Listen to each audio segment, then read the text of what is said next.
ಚಿಕ್ಕೋಡಿಯ ಸಹರಾ ಸಂಸ್ಥೆಯ ಇಂಟರ್ನ್ಯಾಷನಲ್ ಬಚ್ಪನ್ ಶಾಲೆಯಲ್ಲಿ ಶ್ರೀಕೃಷ್ಣ ಜನ್ಮಾಷ್ಟಮಿ. ಚಿಕ್ಕೋಡಿಯ ಸಹರಾ ಸಂಸ್ಥೆಯ ಇಂಟರ್ನ್ಯಾಷನಲ್ ಬಚ್ಪನ್ ಶಾಲೆಯ ಕೇಶವ್ ಕಲಾಭವನದಲ್ಲಿ ಶ್ರೀಕೃಷ್ಣ ಜನ್ಮಾಷ್ಟಮಿಯನ್ನು ಆಯೋಜನೆ ಮಾಡಲಾಗಿತ್ತು.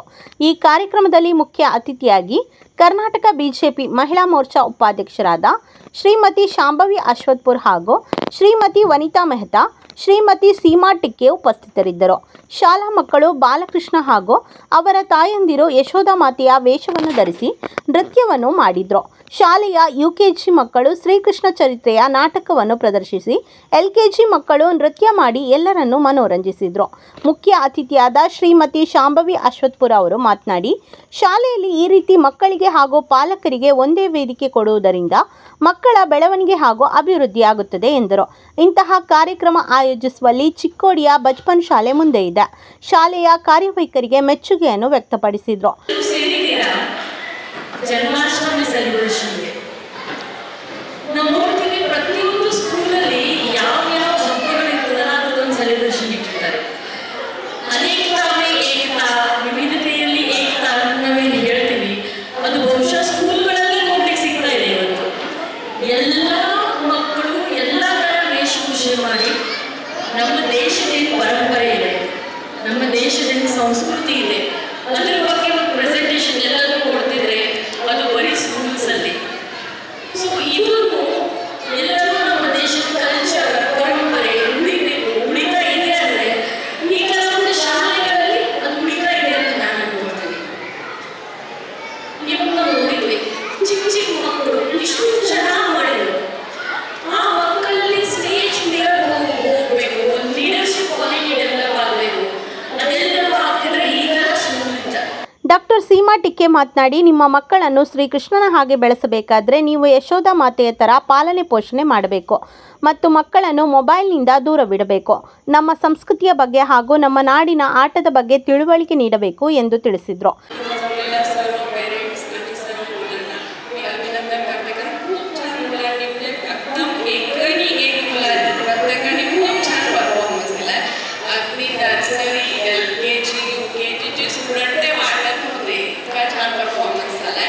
आणि दुसरी गोष्ट म्हणजे वेदा आणि राज यांचंही मी अभिनंदन करू इच्छिते, कारण आपली जी संस्कृती आहे, आता बरंचसं सांगितलं शांभवी मॅडमनी की ती संस्कृती जपणं हे आपलं काम आहे. आणि ते कधी शक्य आहे तर आपण ह्या छोट्या छोट्या कार्यक्रमामधून किंवा आपली कृष्ण जन्माष्टमी असेल, रामनवमी असेल, हे सगळे जे आपली परंपरा आहे ते सांभाळणं आपलं काम आहे. आणि ते करत असताना अशा गोष्टी होणं, असे कार्यक्रम होणं फार गरजेचं आणि ते सगळं राज जाधव आणि वेदा करतात. त्याला मला खूप छान वाटलं आणि मी त्यासाठी त्यांचं अभिनंदन करते. दुसरी गोष्ट, आपल्याला असं वाटतं की आपली मुलं कृष्ण व्हायला पाहिजे. आपली मुलं जर कृष्ण व्हायला पाहिजे तर आपण काय व्हायला पाहिजे? मुलं जर तुमची कृष्ण व्हायला पाहिजे असते तर तुम्ही काय असायला पाहिजे?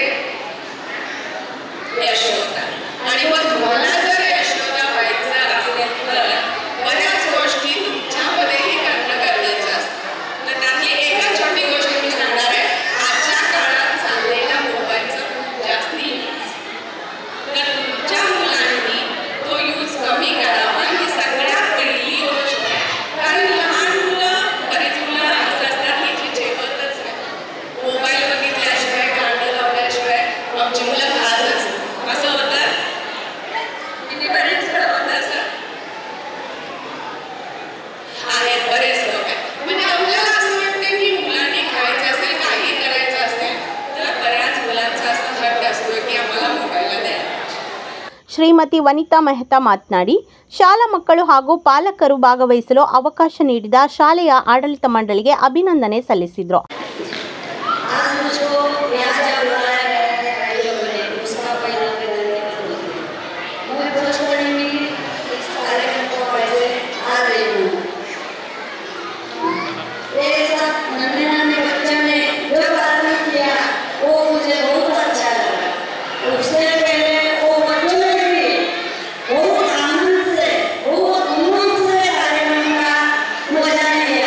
उनके मम्मी ने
ಶಾಲೆಯ ನಿರ್ದೇಶಕರಾದ ರಾಜ್ ಜಾಧವ್ ಮಾತನಾಡಿ ಎಲ್ಲ ಮಕ್ಕಳು ಹಾಗೂ ಅವರ ಪಾಲಕರ ಬಗ್ಗೆ ಹೆಮ್ಮೆ ವ್ಯಕ್ತಪಡಿಸಿದರು. ಪ್ರತಿ ಕಾರ್ಯಕ್ರಮದಲ್ಲಿ ಮಕ್ಕಳ ಜೊತೆ ಪಾಲಕರು ಭಾಗವಹಿಸುವುದು ತುಂಬ ಮಹತ್ವ. ಇದರಿಂದ ಮಕ್ಕಳಿಗೆ ಪ್ರೋತ್ಸಾಹ ಕೊಟ್ಟ ಹಾಗೆ ಆಗುತ್ತದೆ ಎಂದು ತಿಳಿಸಿದರು. ಅದಕ್ಕೆ ಬಚ್ಪನ್ ಶಾಲೆಯಲ್ಲಿ ಈ ರೀತಿಯ ಕಾರ್ಯಕ್ರಮಗಳನ್ನು ಆಯೋಜನೆ ಮಾಡಲಾಗುತ್ತದೆ. ಹಾಗೆಯೇ ಈ ಕಾರ್ಯಕ್ರಮದಲ್ಲಿ ಮುಸ್ಲಿಂ ಸಮಾಜದ ಕುಟುಂಬದವರು ಭಾಗವಹಿಸಿದ್ದಾರೆ. ಇದಕ್ಕೆ ತುಂಬ ಮೆಚ್ಚುಗೆಯನ್ನು ವ್ಯಕ್ತಪಡಿಸಿದರು. ಈ ಕಾರ್ಯಕ್ರಮವನ್ನು ಶಾಲೆಯ ಶಿಕ್ಷಕರಾದ ಪ್ರಿಯಾಂಕ ಶಿಂದೆ ಹಾಗೂ ಪ್ರೀತಿ ಶಿಂದೆ ಅವರು ನಿರೂಪಿಸಿದರು. ಶಾಲೆಯ ನಿರ್ದೇಶಕರಾದ ವೇದ್ ಜಾಧವ್ ಸ್ವಾಗತಿಸಿದರು. ಶಿಕ್ಷಕಿಯಾದ ಬಬೀನಾ ಮಾಳಿಗೆ ವಂದಿಸಿದರು. ಶಿಕ್ಷಕಿಯರಾದ ಅಕ್ಷತಾ ಲೋಕಣ್ಣವರ್ ಹಾಗೂ ಪ್ರತೀಕ್ಷಾ ಎಂಟತ್ತನ್ನವರವರು ವಿಜೇತರ ಹೆಸರನ್ನು ವಾಚಿಸಿದರು. ಶಾಲೆಯ ಆಡಳಿತ ಮಂಡಳಿ ವತಿಯಿಂದ ಕಾರ್ಯಕ್ರಮದಲ್ಲಿ ಭಾಗವಹಿಸಿದ ಎಲ್ಲ ಮಕ್ಕಳಿಗೆ ಹಾಗೂ ಅವರ ತಾಯಂದಿರಿಗೆ ಬಹುಮಾನವನ್ನು ನೀಡಿ ಪ್ರೋತ್ಸಾಹಿಸಲಾಯಿತು. ಈ ಸಂದರ್ಭದಲ್ಲಿ ಶಾಲಾ ಸಂಸ್ಥೆಯ ಸದಸ್ಯರಾದ ವಿನಾಯಕ್ ಜಾಧವ್, ಶಾಲಾ ನಿರ್ದೇಶಕರಾದ ಬಾಬು ಸಮ್ಮತ್ ಶೆಟ್ಟಿ, ಸಿಬ್ಬಂದಿಯಾದ ಶುಭಾಂಗಿ ದಾಮಣ್ಣವರ್, ವಿದ್ಯಾರ್ಥಿಗಳು ಹಾಗೂ ಪಾಲಕರು ಉಪಸ್ಥಿತರಿದ್ದರು.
सचिवांनी